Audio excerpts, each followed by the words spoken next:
Mark 8. During those days, another large crowd gathered. Since they had nothing to eat, Jesus called his disciples to him and said, I have compassion for these people. They have already been with me 3 days and have nothing to eat. If I send them home hungry, they will collapse on the way, because some of them have come a long distance. His disciples answered, But where in this remote place can anyone get enough bread to feed them? How many loaves do you have? Jesus asked. 7, they replied. He told the crowd to sit down on the ground. When he had taken the 7 loaves and given thanks, he broke them and gave them to his disciples to distribute to the people. And they did so. They had a few small fish as well. He gave thanks for them also and told the disciples to distribute them. The people ate and were satisfied. Afterward, the disciples picked up 7 basketfuls of broken pieces that were left over.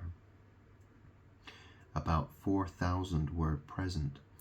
After he had sent them away, he got into the boat with his disciples and went to the region of Dalmanutha. The Pharisees came and began to question Jesus to test him. They asked him for a sign from heaven. He sighed deeply and said, Why does this generation ask for a sign?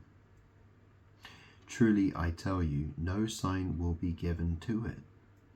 Then he left them, got back into the boat, and crossed to the other side. The disciples had forgotten to bring bread except for 1 loaf they had with them in the boat. Be careful, Jesus warned them. Watch out for the yeast of the Pharisees and that of Herod. They discussed this with one another and said, It is because we have no bread. Aware of their discussion, Jesus asked them, Why are you talking about having no bread? Do you still not see or understand? Are your hearts hardened? Do you have eyes but fail to see, and ears but fail to hear? And don't you remember when I broke the 5 loaves for the 5,000, how many basketfuls of pieces did you pick up? 12, they replied. And when I broke the 7 loaves for the 4,000, how many basketfuls of pieces did you pick up? They answered, 7. He said to them, Do you still not understand? They came to Bethsaida, and some people brought a blind man and begged Jesus to touch him. He took the blind man by the hand and led him outside the village.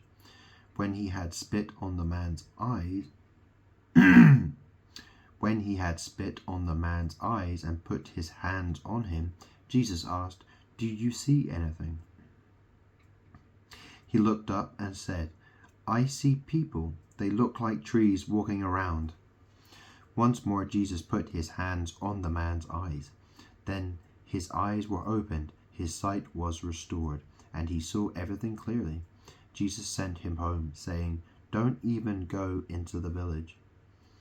Jesus and his disciples went on to the villages around Caesarea Philippi. On the way he asked them, Who do people say I am? They replied, Some say John the Baptist, others say Elijah, and still others, one of the prophets. But what about you? He asked. Who do you say I am? Peter answered, You are the Messiah. Jesus warned them not to tell anyone about him.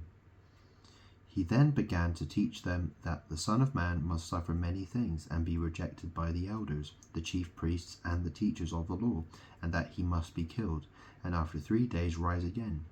He spoke plainly about this, and Peter took him aside and began to rebuke him. But when Jesus turned and looked at his disciples, he rebuked Peter. Get behind me, Satan, he said. You do not have in mind the concerns of God, but merely human concerns. Then he called the crowd to him along with his disciples and said, "Whoever wants to be my disciple must deny themselves and take up their cross and follow me. For whoever wants to save their life will lose it, but whoever loses their life for me and for the gospel will save it. What good is it for someone to gain the whole world yet forfeit their soul? Or what can anyone give in exchange for their soul? If anyone is ashamed of me and my words in this adulterous and sinful generation, the Son of Man will be ashamed of them when he comes in his Father's glory with the holy angels."